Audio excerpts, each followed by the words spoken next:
Yanuo was a pathetic corporate mule who spent most of his adult life sucking up to superiors who milked him like a damn cash cow and used him like a disposable lighter. Every last drop of flame burned out of him before they flicked him into the trash without so much as a thank you. He rewrote reports at 2 a.m., slapped his boss's name on the cover, and smiled when that same boss accepted a company award for outstanding strategic vision, while Yanuo sat in row 7 of the auditorium clapping until his palms were red.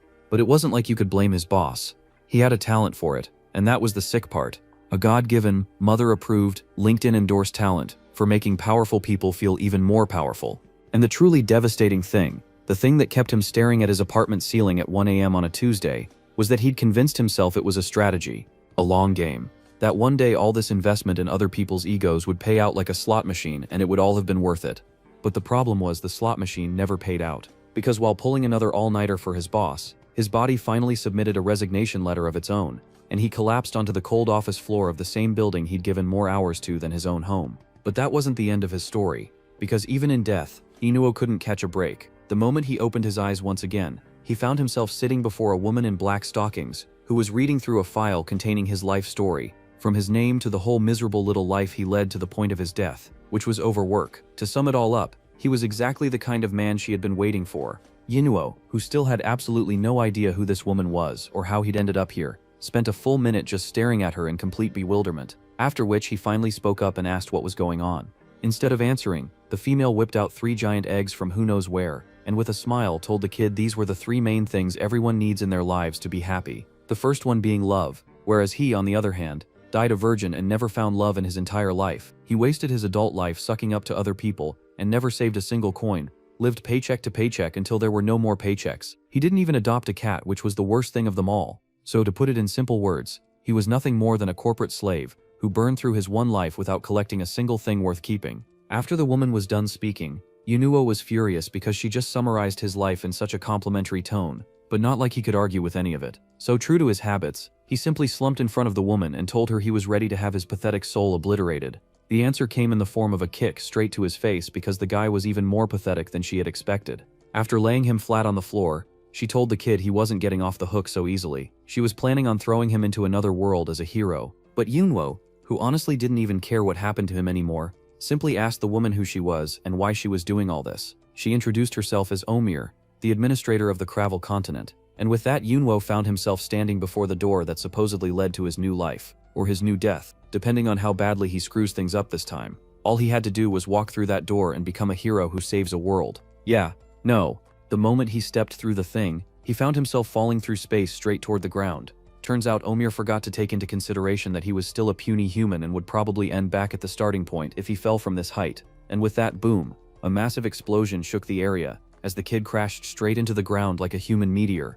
But as the dust cleared, he realized he wasn't dead. Instead, he found himself slung over the shoulder of a red-haired woman who somehow already knew about his arrival and had apparently been expecting him. Cut a couple of minutes and he was seen following the lady towards the city he was supposed to save from the enemy. While making his way through the streets, Yunuo couldn't shake the strange feeling that everything around him somehow looked like a video game. A very disturbing video game, because everyone around him was either lying lifeless or missing some part of their body. Curious, he turned towards the girl and asked why the streets were filled with only old people or kids. The woman answered, saying all the able-bodied men were either dead or were fighting on the front lines to stop the enemy and save this last town. So they were only left with either the injured or those who can't fight. Deciding it would be easier to just show him what was going on, she led him towards the city walls, and sure enough, the moment he saw what was going on out there, he froze. The city was surrounded from every direction by monsters. Endless waves of them who were just waiting for a chance to storm the place and wipe out everything inside. The sight terrified him because he was just an ordinary office worker who didn't even know how to wield a sword. And yet that stupid woman threw him into the final boss battle of this world without any instructions, tutorial, or cheat codes, meaning he was probably about to die for the second time. We are told a little bit about this place. This world had been in constant war with the Demon King for years, who had managed to conquer almost the entire world, and this place called Stubborn Stone was humanity's last stronghold. Leading these humans was this redhead by the name of Helga, the female general leading an army made up of the old, the weak, the sick, and the disabled. But the one really getting screwed was Yunuo, who somehow needed to save all these people from a literal army of orcs and giants, and he had no clue how he was going to pull it off. But still, trusting that white-haired woman's judgment, he turned towards the redhead asking if they had a plan to deal with the enemy. Of course they did have a plan, but first a little briefing. The enemy surrounding this fortress consisted of roughly 100,000 monsters, whereas their combined strength was 100 men. So if they did some quick math, that would mean each person needed to take out 1,000 soldiers, and they would easily win this war. No sweat. Yeah, no. Our boy realized right there on the spot that he was completely doomed, because not only was he massively outnumbered, he was also stuck with what might be the dumbest general alive. Unfortunately, Helga completely misunderstood the gesture and assumed the kid was praising her brilliant strategy, which was honestly a brand new experience for her, because everyone usually thinks she plans with her muscles instead of her brain. Ignoring that, our hero changed topics and asked the woman a very important question that was bugging him. How was she so sure that every soldier would be able to take down 1,000 monsters without dying? The answer was simple. They would need to avoid being killed until they took out 1,000 enemies. Yeah, that confirmed it. This woman was a fucking dumbass who had no clue what she was doing. Helga, however, was trying her hardest to hold back her emotions because this was the first time she got praised twice in one day. As that drama was unfolding, someone tugged at his clothes. Looking back, he saw a chubby kid who was asking our hero how he was going to take out 1,000 enemies, and was immediately met with both their angry screams for saying such depressing things at such a time. Helga was so confident in all of them that she even blurted out that these people were so fearless that they would even eat shit without any hesitation. And our boy, equally seriously, told the kid the woman was right, and asked him to show their general how they eat shit. Fast forward a couple of hours, and after thinking over the whole matter, our boy came back to discuss something important with Helga, which was regarding that white-haired woman who, according to him, asked him to relay her message to Helga. Cut to the demon lord himself, who got some urgent news from the battlefield. It was his personal assistant who was reporting about the loud explosion they heard earlier, which was a summoning spell used by Helga to summon the hero of the prophecy. But that wasn't the only important news she came with, because apparently that hero and Helga had for some reason willingly come out of the city to surrender, and were waiting for him. Cut to our hero and the redhead, who were waiting for the demon lord while being surrounded by the demon lord's army. Helga raised the obvious question and asked our hero if he was sure this was a good idea. Our hero hit her with an equally serious answer, pointing out that taking out 1,000 troops alone was physically impossible for a normal person, so this was their only chance of saving everyone. But his tone and body language said otherwise, because the dude was straight up shivering, and when Helga asked what was up with that, he answered that this was just a military strategy to show the enemy their sincerity. Just then, while they were talking, a dark figure riding atop a massive horse appeared and stopped right in front of them. The moment his eyes landed on the towering figure, the guy's whole body stiffened in terror. But Helga was a different story. Since she knew this was their only chance to end the war, she reached for her blade to finish the guy once and for all. With her ultimate move all charged up, she leaped at the demon lord to slice his head off his shoulders. Only if she knew what our boy was cooking, because she didn't even take 2 steps before he drop-kicked her right in the back, sending her rolling down the ground. That moment caught Blondie completely off guard, because it was the last thing she expected from the hero summoned to defeat the demon lord. Our boy, after a brief pause, bowed his head in front of both of them, and the reason he was doing this was that he was offering Helga to the demon lord to save his own skin, and as a bonus he even offered his own services to the guy, promising to kiss his balls for the rest of his life if he would just spare him. Yeah, no, the demon lord asked him to give one good reason why he should accept that offer. Before he could get a chance to respond, he saw Helga's sword flying through the air, and it landed right in front of the girl. Apparently the demon lord himself was curious to see what this woman was made of, so he gave her a chance to save herself and the whole of humanity by beating him in a one-on-one fight, a challenge Helga happily accepted. As for the 2 weaklings, they quickly ran behind some bushes so they wouldn't become casualties of their clashing battle. Cut to Helga, who was imbuing her blade with every ounce of energy she could muster, hoping to end the battle in one fell swoop. It turns out the reason the demon lord was so interested in Helga was because this woman was supposed to be the most powerful human of this era, someone who had taken down countless of his generals in the past, and he wanted to test her strength. With that, the woman leaped towards the guy to end him, and surprisingly, the guy didn't even bother moving out of the way or defending himself, resulting in the girl managing to deliver a direct slash to his body. The shockwaves were enough to launch a full-grown man into the air, and that scared our boy because he had tried selling off that woman earlier without even knowing what kind of power she was hiding in that scrawny frame of hers. Blondie herself was ready to change sides after seeing her power, so she asked our hero that if the demon lord loses here, tell Lady Helga that she has always admired her. As for the explosion, it was so massive that it was visible from several miles away. But as it all cleared, it was Helga with a terrified expression on her face, and the reason was that the damn demon lord was mocking her. The guy managed to stop that attack using nothing but his 2 fingers, and just to rub it in, he told the girl that attacks of such caliber wouldn't even leave a scratch on his body, even if he didn't block them. Seeing that dead expression on the woman's face, the guy decided to give her another chance, and asked her not to hold back this time. Turns out the guy was right. This woman had been holding back, and the reason was those bandages covering her whole body. These were magical bindings which were put on her by her own master, because her mana was just too terrifying, and because of that she wasn't able to control her power around ordinary people. So all this time, those things had been draining her mana non-stop, so she could blend in with normal people without causing problems. But now that she was facing someone this strong, it was finally time to unleash all that stored up energy back into her body, because all that power never dissipated, it was just waiting for Helga to release it. These cursed bandages also had another function, and that was to suppress an enemy in battle.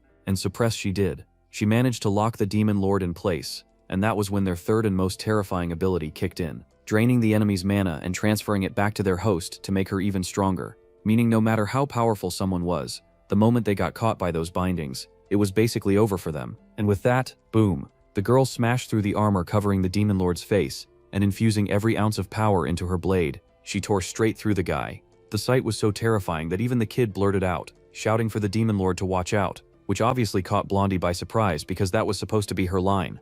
As for the Demon Lord, chunks of metal were seen flying all around him as that energy tore through the armor covering his body. And it wasn't just the Demon Lord, even the surrounding demons within the radius of that attack were sliced clean in two as that energy swept through the battlefield, cutting down anything that came in its path. Luckily for our boy and Blondie, they were far enough away to stay mostly unharmed. But Helga, on the other hand, watching that fool whimpering on the ground, couldn't help but wonder why that white-haired woman would choose a piece of trash like him to be the hero. But in the end, none of that mattered. The only thing that mattered was that she had kept the promise she made to all the friends who had joined her on this journey, and lost their lives to this man, and she managed to defeat the Demon Lord and save humanity. Yeah, no, that was until she heard a voice coming from that dust, praising how she actually managed to break his favorite helmet, and seeing the face under that helmet, Helga froze. Before she could even get a single word out, poof, it was already over. Her head was in the Demon Lord's hand, followed by a fountain of red liquid staining the battlefield as her lifeless body slowly collapsed to the ground. As for why she was so shocked seeing the face of the person responsible for the deaths of billions, it was because that face belonged to that same white-haired woman who chose the kid as this world's hero and claimed to be the savior of humanity. Cutting through that silence, her voice rang out, asking our hero to give her one good reason why she shouldn't just delete him right here and now. Our boy knew the next words that came out of his mouth would decide whether he lived or died, and he had no clue what he was supposed to say. Blondie, on the other hand, knew there was no chance this kid was surviving this, because in the eyes of her master there was no mercy for a traitor, so she quietly turned to leave while saying her farewell to the kid. But what she didn't know was how low this corporate rat could stoop just to save his own skin, and the words that came out of his mouth next had the woman shivering in disbelief, because the guy was straight up barking like a dog. Yeah, a literal dog. This guy completely threw away his dignity just so he could stay alive. Even the monsters surrounding him did not know what to make of what they were seeing, because that was the last thing they expected from the man claiming to be the hero of humanity. As for the Demon Lord, that sight was too much for her, so she chuckled a little at his pathetic attempt to beg for mercy. And to everyone's surprise, she turned around as the whole thing had already bored her. But just before leaving, she casually announced that from today onward, this man officially belonged to her, as her personal dog. And what did that absolute buffoon do next? He started barking even louder. All of this was being watched by Helga from the side, and as she took her final breaths, she kept wondering why someone as pathetic as him was chosen to save humans. The story cuts back a couple of hours when our hero was getting ready to start his fresh life in this new world.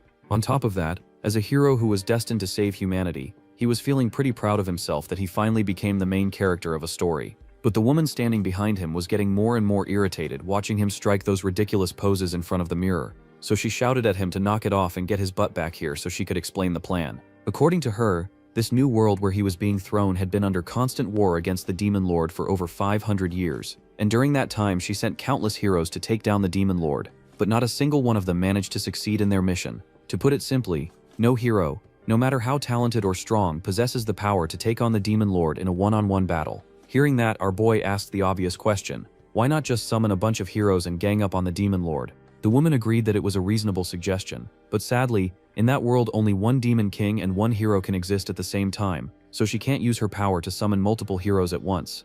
As she was speaking, a talking book nearby tried to tell the woman something, only to be greeted by her fist straight to the face for interrupting her while she was explaining things to the kid. As for our boy, the more he listened to that woman, the more convinced he became that this person was basically sending him to his death. The white-haired woman, on the other hand, assured the kid not to worry because this time she had a foolproof plan that would solve everything. And apparently that plan involved not giving him some overpowered abilities that would help him take down the Demon Lord or at least survive long enough to stand a chance. Yeah, our boy was 100% convinced this woman was crazy.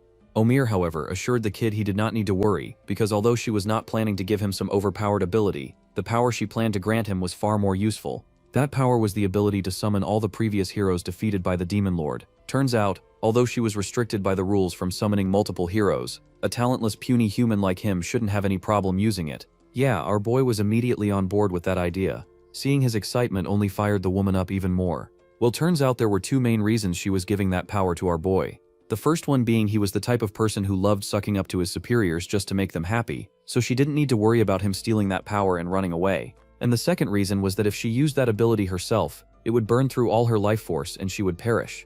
So basically he was her disposable pawn. But on the outside, she told the kid that once he successfully summoned all those heroes, they could gang up on the Demon Lord and win the war without much trouble. Although it sounded like a good plan, our hero still had one question. What if the Demon Lord ran away after seeing all those heroes and started picking them off one by one? Or worse, what if he came straight after the guy who summoned them all? Although she was not happy that he ruined such a perfect moment with that kind of talk, she assured the kid she was already way ahead of him on that, which was why she had prepared this special liquid. But to our hero, it just looked like an ordinary wine bottle, so he asked if she was planning to get that guy drunk or something. Omir clarified this was no ordinary wine. This was actually a paralyzing potion that could easily paralyze the Demon Lord for a whole minute.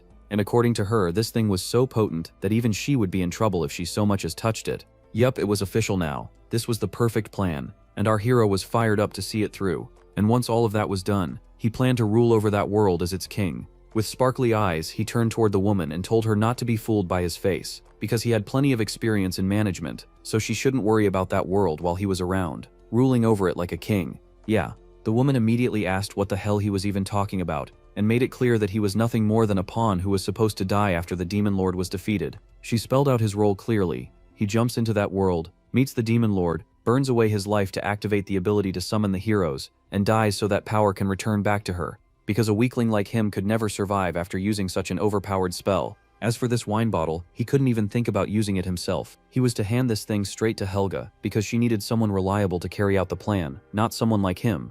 And Helga was also the person who would help her rule over that world once the Demon Lord was gone, so he should just focus on doing his part. Yep, it was official. He lived his life as trash, died as trash, and even now he was still being treated like trash, meaning nothing had changed for him, and that was really starting to piss him off, because everyone he came across tried to use him for their own gain. Holding back his rage, he asked the woman if that was all his only purpose, or whether he was going to get something in return, let's say some small reward. Hearing the tone in his voice, the woman looked at him for a moment, and then burst out laughing, because his pathetic expression was just too much for her to handle. After she was done laughing, she assured the kid not to worry. She had a reward prepared for him after all this was over. Our hero apologized to the woman for thinking she was like all those people who wanted to use him for their own gain and then throw him away, and asked what that reward was. Turns out he was supposed to be reincarnated as an ant in his next life, and not just any ant, the one that can't reproduce and was destined to spend his entire life working and digging tunnels. But if he managed to pull this off and helped her save the world, she would use her power to reincarnate him as a bee instead. But she made it clear that even then he would still be a bee that cannot reproduce. So females were completely out of the picture, and he would probably spend his whole life working under his superiors while they sucked the life out of him for their own gain. But hey, according to her, that was still a huge upgrade compared to crawling around on the ground as an ant. Yeah, no. Our boy immediately took back every good thought he had about her moments ago, and asked why she couldn't just reincarnate him as a human instead. Well, according to her, that would be a complete waste on someone like him, so it was better for him to reincarnate as an insect instead, since that suited him much better. Our hero just sighed in frustration, because clearly there was no arguing with this woman. Seeing him acting like that got the woman furious, because according to her, it was a great honor for someone as pathetic as him to help someone like her to save the world. But he was acting like he was doing her a favor. For some reason, our hero didn't argue this time. Instead, he apologized, saying she was right, and agreed to do as she was saying. Hearing that, the woman got ready to send him off to the next world, and began the ritual of transferring the skill into his new body. The moment that power hit him, a massive wave of pain shot through him, making every cell in his body scream in agony. The pain was so intense that he started losing consciousness, and eventually blacked out completely. Fast forward a couple of hours, and he opened his eyes to the woman's voice telling him to get up, because it was time for him to go. She showed him the portal leading to the new world, and told him to walk through it so they could get this whole thing over with. But for some reason, our hero was acting a bit strange after everything he had to go through. After wasting one life trying to please others, and still ending up treated like garbage even in death, the guy had finally realized something. The reason he lived such a miserable life was not that he never tried to live properly. No, the real problem was that he kept betting his life on things like rules, morals, and the goodwill of so-called great people, hoping one of them would finally change his fate. He thanked Omir for showing him this truth, and for giving a piece of trash like him a chance to finally do something right for once in his life. Omir, however, didn't care about all that emotional crap and told the kid to stop talking and scram from this place, because she had more important things to deal with than his nonsense. Next panel. Whack. A sharp pain shot through her head as she saw red liquid spraying in front of her eyes, and just like that, boom, she plopped face first onto the ground. Looking up, she saw a bloodied bottle in his hands, and she finally realized what just happened. This piece of trash mortal had just smashed that bottle over her head, and oh boy, she was furious. Being hit by someone like him, a trashy person who spent his entire existence crawling through life, was something she simply could not accept, and the fate she had planned for him was far worse than being turned into an ant. Yeah, no. Before she could get back up, she felt some kind of liquid being poured over her head. Yep, it was that same paralyzing potion meant for the Demon Lord, and that terrified the woman to her core, because for the next 1 minute her body would not be able to move at all. As for Yanuo, seeing that expression of helpless rage on her face, he couldn't help but remember how he used to have that very same expression every morning when he looked into the mirror. The woman knew she somehow had to stall for 1 minute, meaning she couldn't offend this kid until then, so she decided to keep her mouth shut. Yeah, no. Our hero had already gone over the edge by then, and he wasn't thinking straight anymore. In his rage, he forcefully shoved that same bottle into her mouth, and while forcing that thing down her throat, he told the woman he was not as stupid as she thought, because he already knew she was planning to use him just like everyone else had, all because he tried to live as an honest person. Even now, she was probably looking at him like the same useless fool, just waiting for the effects of that potion to wear off so she could subject him to the most cruel punishment imaginable. But now he was not going to give her or anyone else that chance, because he had decided never to let anyone else shit on him ever again. Yeah, the woman knew exactly what that guy was planning to do after hearing all that. And with that, boom, he smashed the bottle, using all his strength to end the woman, and finally free himself from this nightmare. Fast forward a couple of minutes, and the kid was seen panting on the ground, still unable to process what he just did. And now, seeing her lying there in a puddle of her own blood, he knew there was no turning back anymore. Cut back to the present, and the kid was recalling all those memories and was fully ready to use any means necessary to take down this demon lord as well, just like that woman, and replace him as the new demon lord who rules over everything. Cut back to the other realm, where chaos was breaking out after the news of Omir being killed reached everyone, and someone there was getting ready to activate the contingency plan to deal with the situation. And whatever that plan was, it even had the book sweating in fear. The story fast forwards 2 months to the imperial capital of Auberville, and inside the royal council chamber, a bunch of people were seen gathered around as a person knelt in front of the demon lord and was being promoted to the Imperial Tax Bureau. And that person, turns out it was our hero, who somehow climbed his way up the ladder and was now part of the imperial administration. But according to the people around him, this was not a promotion. It was basically a punishment, because that department was considered lower than palace gatekeepers, a place no one ever wanted to end up in. But before we get into how things reached this point, let's rewind a month back to when our boy first joined the demon lord's camp. Yup. He was indeed being trained as a dog, just as he had offered, and the one training him, none other than our beautiful Blondie, who kept smacking him around every time he made a mistake. Annoyed by everything, he asked the woman if people of this world don't understand metaphors, because when he said he wanted to be a dog, he never meant it literally. As it would have it, metaphors really do not exist in this world, and when he offered to be a dog, everyone took it literally, which means this was his life from now on. After she was done explaining, she shouted for him to get off his butt because it was now time for bite training. Yeah, turns out he still needed a lot more practice, because as a dog he clearly had no idea how to bite properly. And that opportunist little bastard, while licking those firm thighs of hers, accidentally went a little too far and licked something he definitely should not have, which immediately earned him a powerful smack across the face. As he lay there, Blondie told the kid she already knew why he did what he did back then. He knew the demon lord planned to massacre the entire city, so he traded his own dignity for the lives of the people in that town, and asked why. Our boy recalled the image of that fat kid who looked scared because of the chaos, and answered that it was just a moment of impulse to act cool, nothing more. Blondie wasn't buying that, but ignoring it, she asked the kid to get up because it was time to eat. Seeing him making that face, she assured the kid this wasn't dog food. She had sneaked some canned meat from the kitchen for him, and told him to hurry up and eat it before someone spotted them. And just before leaving, she gave our hero one final warning: never go against the orders of the demon lord, or do anything to offend her if he wanted any chance of surviving. From that day on, Yanuo never complained about anything again, and accepted his life as a dog in the demon lord's camp. He got up earlier than any military dog to start his day, made sure to carefully inspect his master's chambers to sniff out any enemy that might be hiding to harm her. He was more energetic than the other dogs and performed exceptionally well during training to prove his loyalty. Eventually, all that effort paid off, because he earned the honor of standing guard at the entrance of the demon lord's tent every night. For humans, it took roughly 4.5 million years to evolve from ape to human, But it only took Yunuo 45 days to evolve from a military dog into an Imperial Tax Bureau captain. Cut back to the present,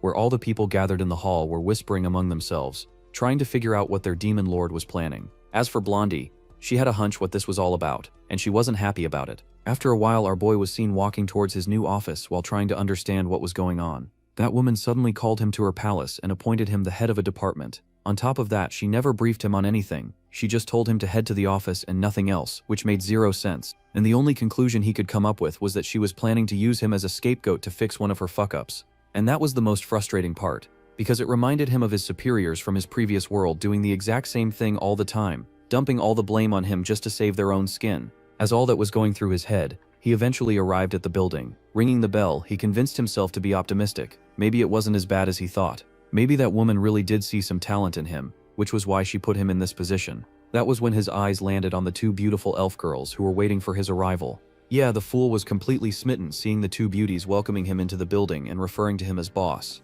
With that, they started walking into the place with the kid, whose mind was racing, because two beautiful women working under him and treating him like royalty felt completely unreal. And since this was the first time in his life he ever felt the touch of a woman, the idiot was already busy thinking of names for their future kids. Just then, he heard the white-haired elf girl showing him some documents that he needed to sign to officially take his position as the captain of this squad. Our fool had no objections to that, so without even bothering to read the thing, he grabbed the pen and accepted the terms and conditions. With that final step done, the woman congratulated the kid for officially becoming the captain of Squad 6, and told him to follow her so she could take him to his final destination. Next panel, and the fool was on his knees as two guards stood ready to execute him for a crime he had no idea about. And the idiot, despite his situation, was literally imagining himself as Goldie Roger, and shouting out nonsense like some legendary pirate before the end, which obviously annoyed the two guards, so they started stomping the hell out of him for thinking this was some kind of a joke. Just then, he saw a male elf walking up to him, who was supposed to carry out his execution.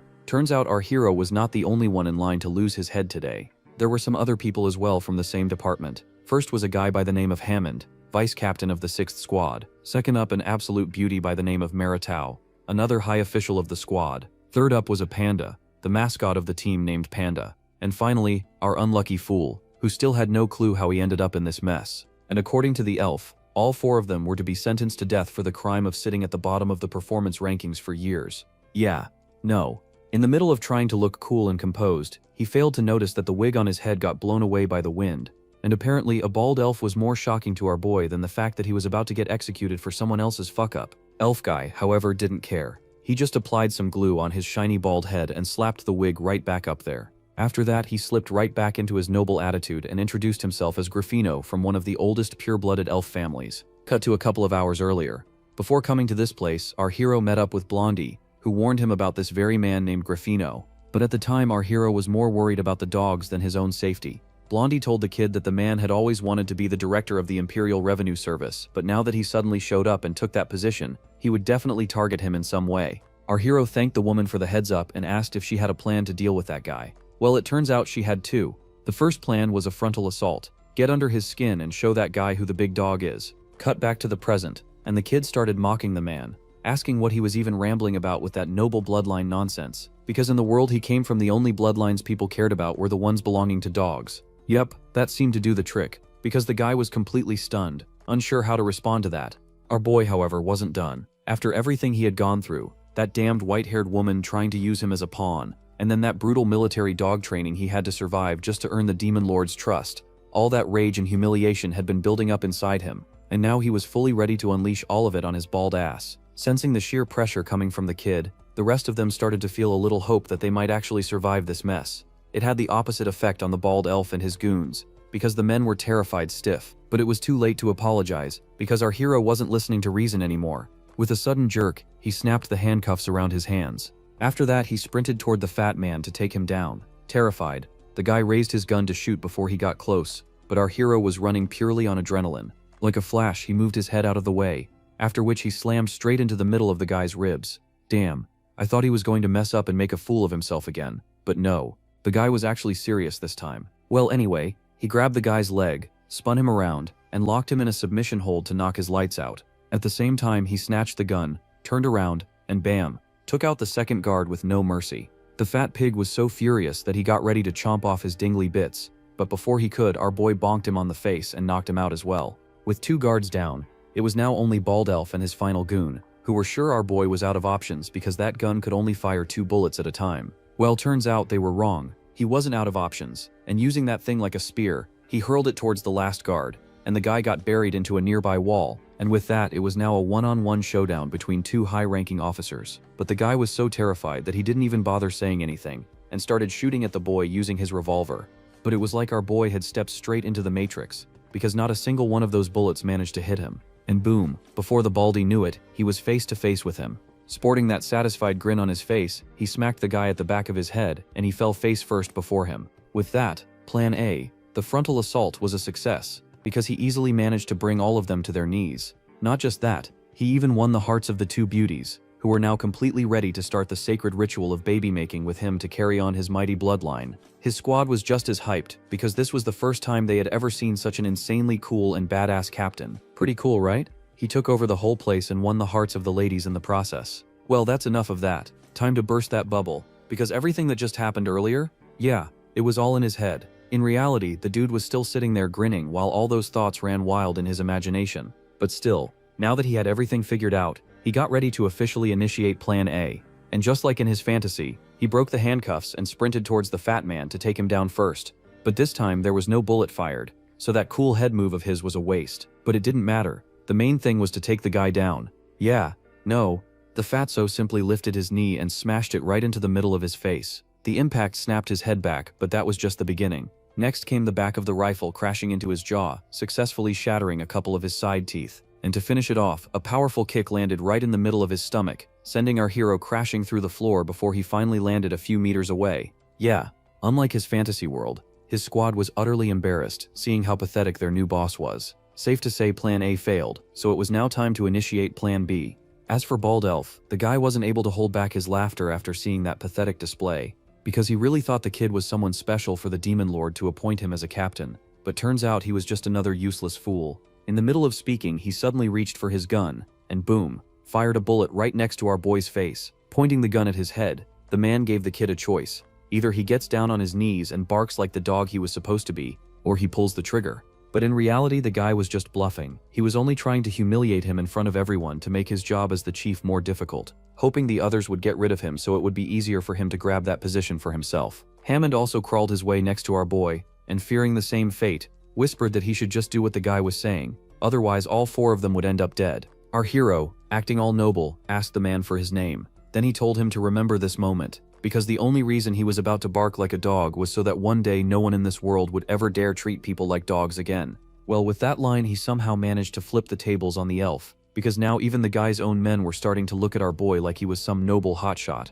And then it started. The guy started barking using all his lung capacity. The story cuts to Blondie's place, who was sound asleep, all cozy in bed with her dogs. But suddenly something triggered them, and all 5 of them jumped off the bed at the same time, sending Blondie flying with them, and she plopped back on the bed still half asleep with her butt sticking up in the air. Cut to the outside, and all of the dogs were seen running through the streets, and after ninja jumping their way across half the city, they finally arrived at their destination, which just happened to be the same place where our boy was being humiliated by the bald elf. And just like that, boom, a loud explosion erupted in the place, sending the elf's wig flying off his head. And when it was all finally over, the guy stared at the scene in disbelief, because in front of him stood the Demon Lord's hounds, who were protecting the kid for some reason. Furious, he shouted at the kid, demanding to know how he was controlling these things. Our boy reminded the guy who he really was, one of the dogs belonging to the Demon Lord, which meant that until he officially started his new position, he was still classified as a military dog, and these were his fellow hounds.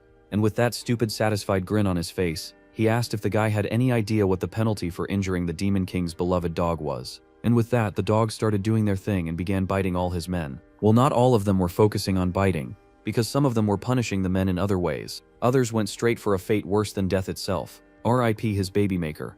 As for the Baldy himself, he got stuck with the biggest one of them all, and knowing full well the fate that awaited him, he reminded the kid he was with the tax bureau now. So letting these things trespass on His Majesty's private property was a capital offense. Our boy simply asked the beautiful blonde elf to take a closer look at that document, and sure enough, when they checked the signature, it wasn't his name but someone else's. Well, turns out that was the name of their future child that he picked. But what a shame. Well, what do you know? Those words actually made the woman tear up. and she fell to her knees, completely devastated because she just lost her chance at true love. But her white-haired friend comforted the girl, saying she was going to stay single with her forever, so she shouldn't feel too bad about it. Meanwhile, the bald fool was fuming after getting humiliated in front of everyone, and his noble blood was absolutely not having it. But his body, on the other hand, had a different plan, because before his brain could even process what was happening, every muscle in his face started rearranging itself, and that hideous angry expression slowly twisted into a forced smile. After that, he casually placed his hand on our boy's shoulder and called him brother, saying this was just a prank. Welcome ceremony everyone prepared for him, so he shouldn't take it too seriously. Yeah, like our boy was buying that crap. So he grabbed his gun and pointed it at his own head, telling the man what Blondie told him before, that people in this world do not understand things like metaphors or jokes. After that, he told the man to pull the trigger, but the guy, seeing that expression on his face, was terrified stiff. But guess what? That was another one of his fantasy bubbles, which I'm pretty sure is about to get popped permanently this time, because the fool, still acting all cool, actually told the man to pull the trigger in real life. The story cuts to the distant past, when Grafino was still a young noble, but even back then everyone used to mock him, calling him a half-wit and saying that if someone like him was the future of the elf race, then their future was already finished. And honestly, they weren't completely wrong, because the guy was already a total moron back then, mostly because his family spoiled him rotten. So to change that, he decided to join Helga's party, and the first thing he said to the woman was that he was giving her the chance to let him join her team. Well, somehow he managed to weasel his way into the squad with two goals in mind. First, to defeat the Demon King and save everyone, and second, to make the beautiful and powerful Helga his wife. But surprise, surprise, neither of those plans worked out in the end, because the woman didn't even bother reading the love letter he wrote for her and just tore it into pieces. To her, love letters were cringe. She needed a real man to propose to her. That was the day his whole world shattered. Heartbroken and furious, he decided to switch sides and become a traitor. But once again, his rotten luck kicked in, and things didn't exactly go the way he planned. Although he was planning on using the Demon King's power to conquer Helga, he ended up being treated as a war prisoner instead, because why would she ever need a spoiled traitor of an elf like him in the first place? And apparently, her rejection came in the form of boiling water. Seeing the thing closing in on him, the guy tried begging the woman to spare him. Oh wait, it wasn't boiling water, it was lava. Well, whatever. The thing got poured on his head, and the fool ended up soiling his pants because of the pain. As for the woman, that sight was so pathetic that she simply got up and prepared to leave while ridiculing the guy for wasting her time. But since he survived that day and had nowhere else to go, he ended up becoming a lapdog in the Demon Lord's army. Still, he wanted more. So during the final battle, he begged the woman to give him one chance to prove his worth, promising that he would make Helga surrender the entire place if she just gave him that one opportunity. That was when he saw the same woman walking into the place with another man. On that day, that man not only stole his only chance to impress the Demon Lord, but also stole the woman he loved. Back in the present, the guy was crying his eyes out while telling this whole sob story in front of our hero. According to him, he had to trade countless rare treasures just to earn his position as a lapdog, while our boy got everything handed to him on a silver platter. The guy was so angry that he straight up turned the whole thing into Dragon Ball Z and unleashed a powerful aura while throwing a full-blown tantrum. And this was exactly what our boy wanted, because everything that transpired until now was part of his plan to win a bet he made with Blondie. Cut back to the time the woman was explaining her two brilliant plans to him. Well, the first was obvious, the frontal assault, which he failed in spectacular fashion. But plan B was to get on his knees and beg for mercy, and hope that guy didn't kill him. But our boy had a plan B of his own, so he refused to drop to his knees in front of that guy. Instead, he decided to use the Demon Lord's name to make everyone believe he was her new right-hand man, and put them all in their place. Back in the present, he was standing before the guy, trying to look as composed as possible, because the magic power surging from him was so heavy that it was hard to even breathe. But at least his plan was working. His subordinates were completely locked in place thanks to the dogs, and the man, even having a gun in hand, wasn't able to pull the trigger, just because he was still not sure how close he was to the Demon Lord. So to capitalize on that uncertainty, he prepared to turn their doubt into belief, and with full confidence he started roasting the guy for having that weirdly pointy chin that made him look ugly, whether he wore that stupid wig or not. The two ladies froze when they heard those words, because if there was one thing their boss hated more than anything, it was being called bald. His lackeys also started shouting for the man to shoot the guy for daring to call him a bald, ugly elf. But the guy, looking like an angry goblin, still wasn't sure whether he should pull the trigger. And in the middle of all that, a sudden thought hit him, and he froze for a second. He recalled how in the beginning he was acting all stupid and lecherous and easily let himself be captured by his men, even showing everyone how weak he was when he tried attacking them. And all this made no sense to him. Why would someone appointed a captain by the Demon Lord herself go out of his way to make himself look weak? After piecing everything together, he came to the terrifying conclusion. This man had been pretending all along. In reality, his main goal was something else entirely: to fish out the traitors hiding within the Demon King's ranks by acting weak and baiting them out. Seeing that expression on his face, our hero knew it. His plan worked flawlessly, so he pulled out his knife to seal the deal. Before the guy could ask what he was planning on doing with that thing, he saw a bunch of flashes right in front of his eyes. And poof, the last survivors of his hairline officially went extinct. The sight devastated his crew, but the guy himself was so shocked that he didn't even react and kept staring into the endless void, while our boy kept mocking the man, saying he wasn't allowed to wear wigs from now on to hide this shiny bald head of his. Furious, the guy bit his lip trying to say something, but instead turned into a fountain of red liquid. And what did our boy do? He just stood there clapping at the performance. Turning towards the rest of his men, the kid made it clear who the new boss of this place was, and opposing him meant opposing the Demon Lord herself. As all that drama was unfolding, cracks began forming in the sky, and from within appeared a gigantic eyeball. Turns out this was that same book from the other world that had been searching for our boy this whole time. Just as the thing appeared, everything froze as if time itself had stopped. Everything except for our boy, who still hadn't noticed that everyone around him had completely frozen in place. Or wait, he was also frozen, just not his mind. He could still think, unlike everyone around him. And that only made things worse, because he was this close to finally picking that booger that had been bothering him. And now he was just stuck there, getting edged by time itself. Just then he heard a demonic voice coming from somewhere that was calling out to him. The voice told the kid it was aware of what he did to Omir, so it came to settle the score. According to the book, it had to go through hell just to get to him.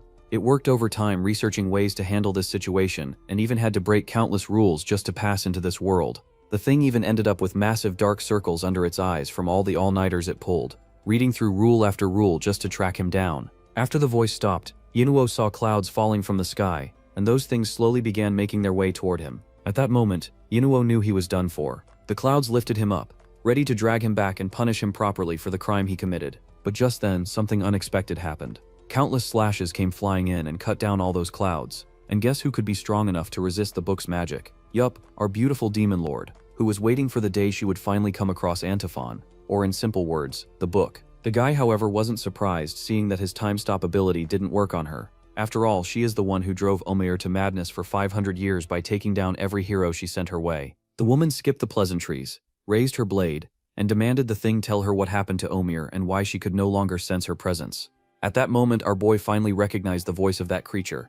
It was the same one as that book he saw back in the Cloud Castle, and if this thing spilled out that he was the one who ended Omer, he was sure the woman would kill him on the spot. But lucky for him, the creature refused to answer her question because she hadn't been a plane administrator for a long time. That part about her being a plane administrator like Omer shocked our boy, because that changed everything. As for the woman, she noticed the clouds around her starting to thicken, which clearly meant this thing was even trying to attack her, and that brought a smile to her face, because this thing was clearly underestimating her. So to show the monster what she was capable of, she reached for her blade, and in less than a tenth of a second, countless slashes tore straight through the clouds. With a smirk, she called out to the creature, asking if that truly was the full extent of his power.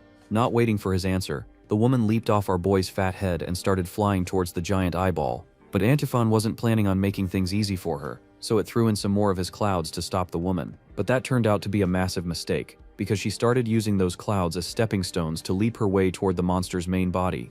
Realizing he underestimated the woman, Antiphon pulled off a desperate move, turning some of his clouds into spikes to blind the woman. But a trick like that was nowhere near enough, and she easily blocked those things with her blade.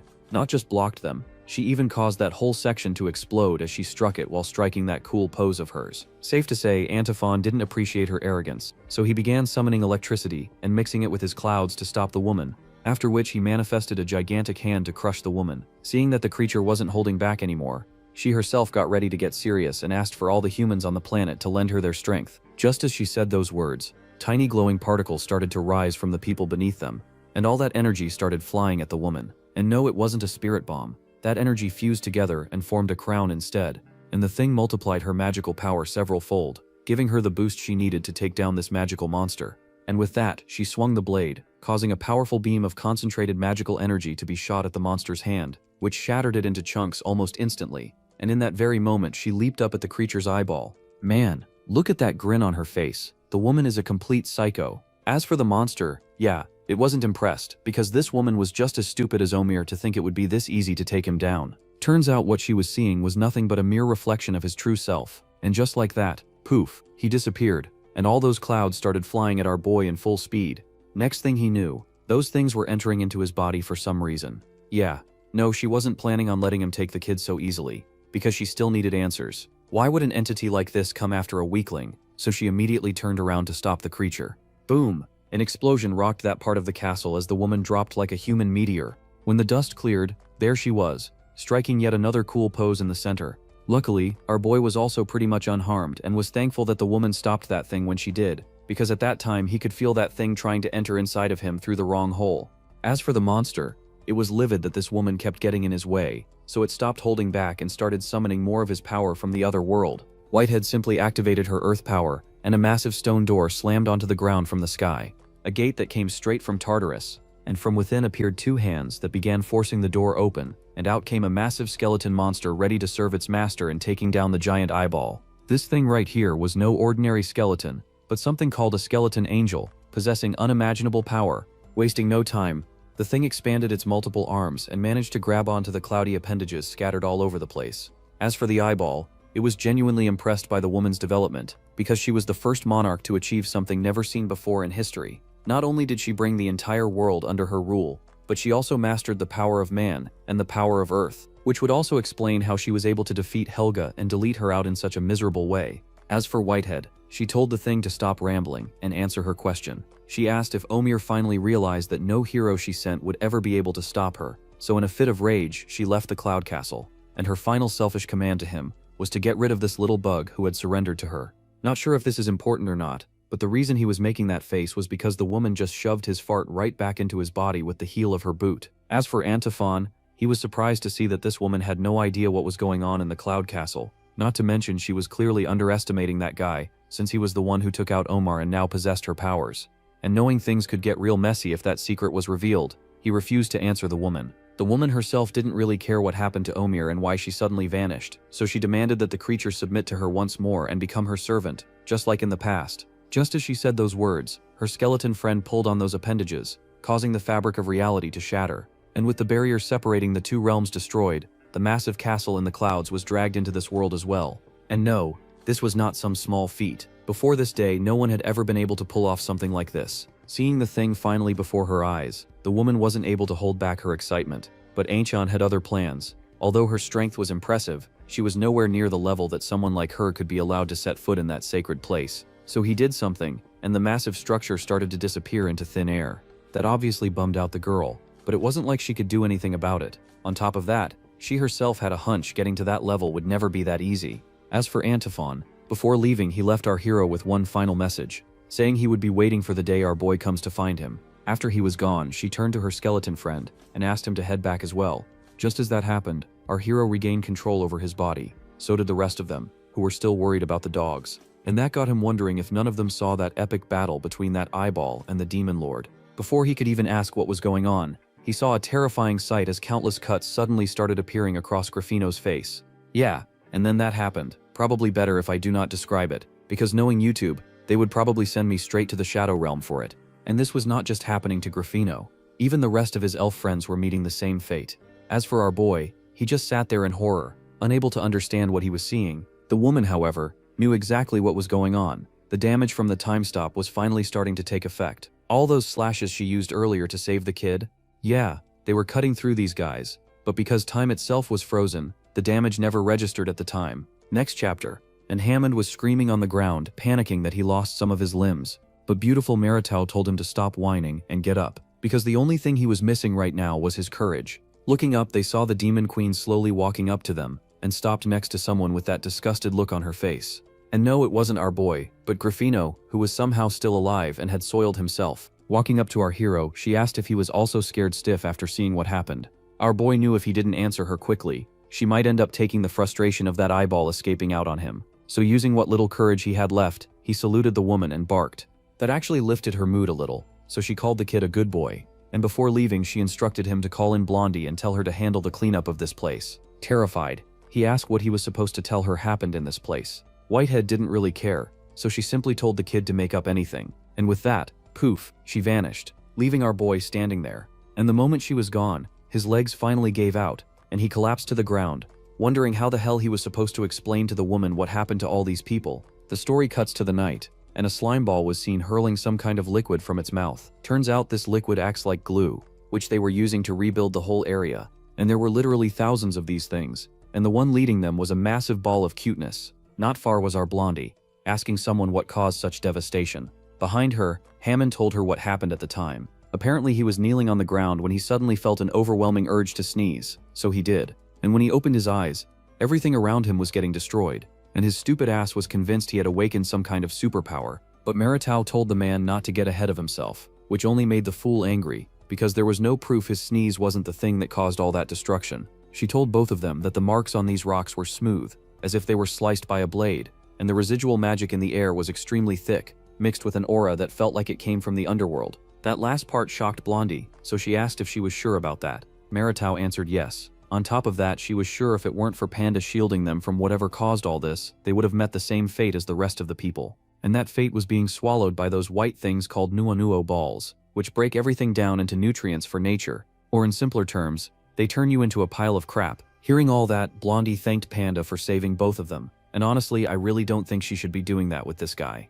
I mean, just look at the expression he is making. Maritao told Blondie Panda was telling her to keep going and don't stop, which also came as a surprise to the woman because she never knew she had the ability to talk with animals. Well, it's not exactly an ability of understanding animals. Rather, she used to do some spicy stuff in the past, so as long as it is a male, no matter the species, she can figure out what they are trying to say just by looking at their facial expressions. In the middle of that, Hammond spoke up, and this time he called Blondie Queen Mary, which instantly soured her mood, so she asked the man to stop calling her that. Because she was no longer a queen, she reminded him of what she did in the past, selling out everything just for glory, and warned him not to get too close to someone like her. Changing topics, she asked about our boy and why he wasn't here. Cut to the kid, who was in the middle of delivering bad news to the families of all the people who lost their lives, and being the soft-hearted person he was lying to them, presenting their husbands as brave warriors who lost their lives while protecting everyone. But it was not easy for him to give them that news, because some of those men had left behind wives with no one to take care of them or their children. But not all of the stories were the same. Some of them had already moved on within a couple of hours, and were already looking for other men to marry, like this woman, who didn't even seem to care about the guy. So our boy dropped some sentimental shit on her, saying the man wanted this month's pay to be transferred to her instead. And well, what do you know? That actually worked, because the woman suddenly started crying. Then out of nowhere, she stood up and started blaming our hero, asking why that man had to die even though he was a piece of crap. Things got so messy that the guards eventually had to escort her out. As for our boy, although he was forcing a smile on his face, on the inside he was falling apart. That was when he heard Blondie's voice asking why he was going to such lengths. After all, these were the same people who had tried to execute him. Our boy didn't know how he was supposed to answer that question, so he quietly turned toward the papers on the desk, hoping to get this whole thing over with as quickly as possible. That annoyed Mary, so she called him an idiot and started stomping her way out of the place to go find Grafino. And just before leaving, she told our hero she would take full responsibility for what those people tried to do to him, since she was their superior. But our boy told her there was no need for that. After all, what they did was just a harmless prank and nothing else. And all he cared about right now was that their families knew those men did not lose their lives in a meaningless way. Wait, that reminds me, what happened to those two beautiful elf girls? I didn't see them after all that chaos. Cut to the next day, and our boy opened his closet only to find the whole thing graffitied by someone, and he was not having any of that. Looking back, he spotted a bunch of idiots staring at him with those stupid grins on their faces. But Hammond told him to drop it, assuring him things would get better for him over time. Our boy started scanning the man, and from the report he read about him, there was more to this person than meets the eye, because his nickname was the Ogre of Sorkin, a man once feared by many. Back in his youth, he crossed the wrong powerful people, and the outcome was obvious. Since they couldn't do anything about him, they went for his wife and child instead. And that incident changed him forever, and now he was this calm, easygoing guy. Purplehead also chimed in, offering to help him find the culprit who did this to his clothes, and she was sure they could extort a hell out of them as punishment. Turns out our hero also read her report. She was the oldest daughter of the Sakamiya family, and that's pretty much all anyone officially knew about her. But there was a rumor about her, that she used to work in a brothel, and using the people who came to visit her, she got herself a government job. And for two very obvious and massive reasons. Our boy was convinced that was not just a rumor, because this woman definitely had the talent to back it up. Looking at his jacket, he knew what those two were suggesting was not going to solve anything. But he, on the other hand, had a plan. And his experience with Grafino and his goons taught him a valuable lesson. If you want respect, you need to take it yourself. Just then, his eyes landed on a guy who was busy chatting with his friend. And without any warning, he slapped the guy for no reason. The response was pretty obvious. The guy tensed his muscles, resulting in his clothes being ripped off his body. And this shocked everyone else in the room. And no, they weren't shocked by his reaction or the fact our boy slapped him, but because they never expected to see red underwear under his clothes. Back to the guy, who had already leaped into the air and was about to smash our boy's head in. But just as his fist was inches away from his face, our boy calmly told the room that their demon king had put him in charge of handling the aftermath of yesterday's destruction, and for some reason this guy looked exactly like the culprit he saw during all that chaos. Yeah, in an instant the man's attitude did a 180, and he asked our boy not to use his noble hand to pick those boogers, and offered to do it with his own hand instead. Ignoring him, our hero turned toward Purplehead and asked what the punishment would be for someone responsible for a crime like that. The answer was simple: their property and assets would be seized, and after that they, along with their entire clan, would be exterminated, and that was the merciful punishment. Next panel. Whack. The kid slapped the guy with all his might, shouting for him to admit his crime. The guy denied it, saying he was not even strong enough to cause that kind of destruction. Our boy shouted at him to stop lying, because if he could trash his closet like that, then he could definitely destroy half the city. The weeping guy begged our hero to spare him, promising he wasn't the one who did either of those things. Our hero decided to believe his words and asked him to give him the name of the person who did it. Then, with no hesitation, the guy pointed at a man who was trying to eat his dinner in peace. That obviously surprised the man, so he got ready to confront the man for lying. But before he could, another slapping sound rang through the whole room. Then another, because that guy apparently wasn't the culprit either. Then it was the turn for the third man. Then came the fourth guy, who also passed the blame to someone else. Eventually, he reached a black-haired man, who did the same thing and pointed at his friend instead. By then our hero had had enough, so he asked the man the reason for pointing at him.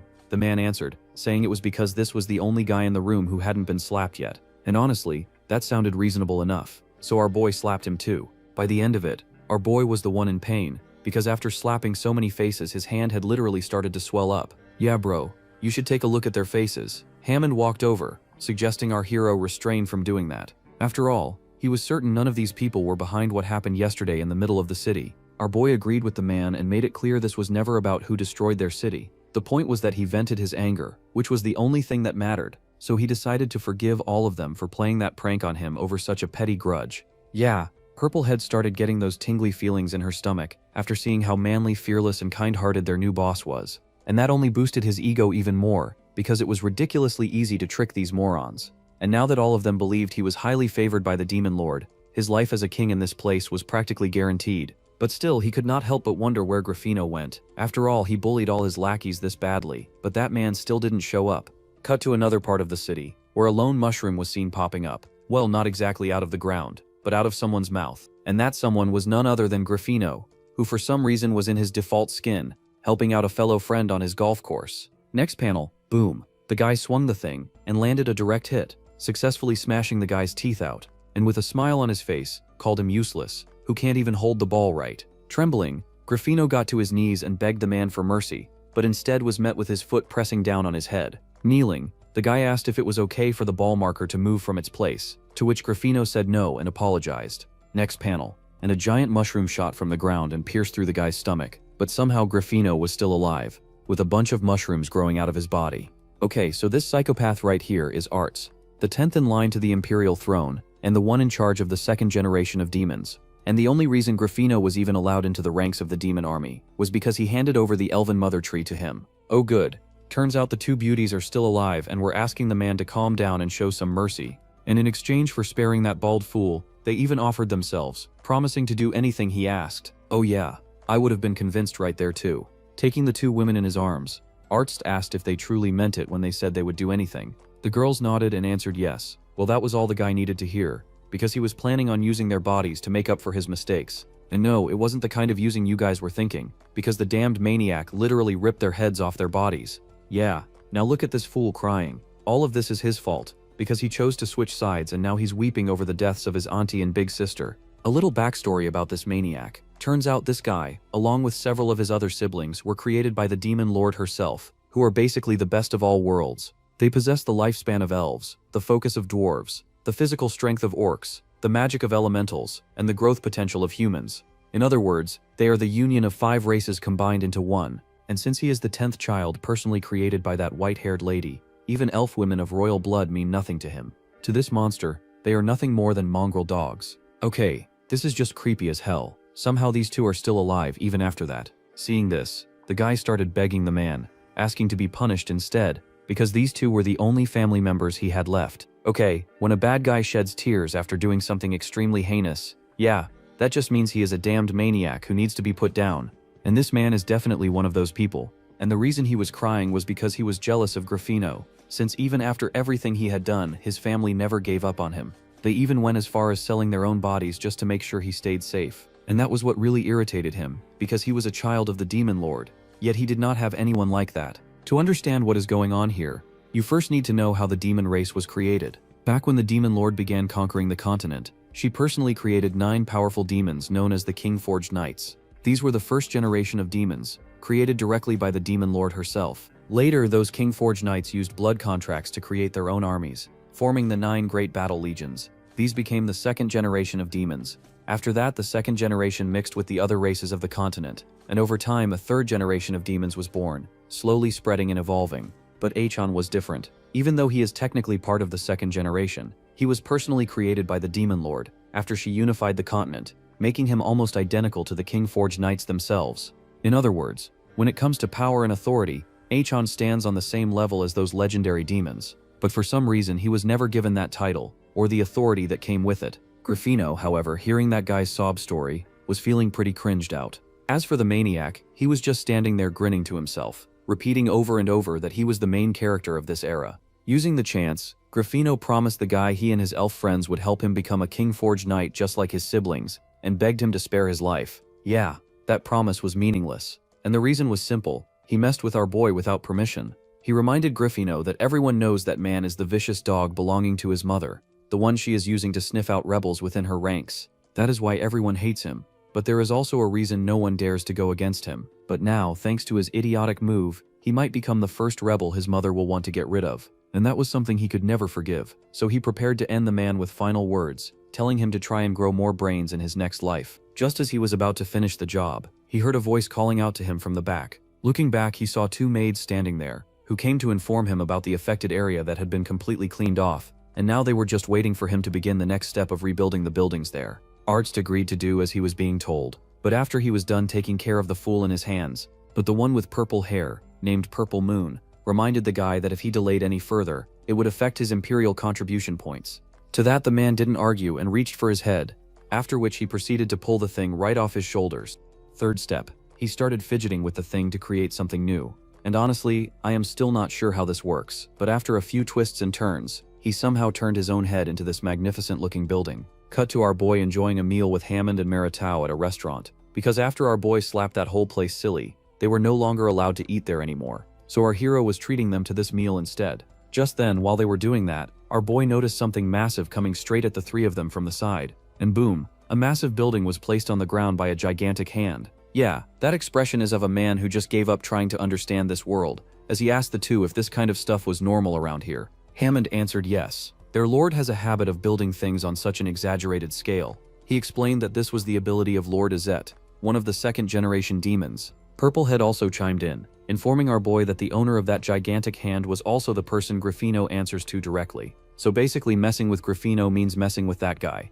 Yeah, our boy pretty much lost his appetite after hearing that such a powerful individual was backing up someone who hates his guts. Well, that's all for today, folks. I hope that you enjoyed it. If you did, please leave the video a thumbs up and hit the subscribe button if you want to know what happens next. Until next time, take care.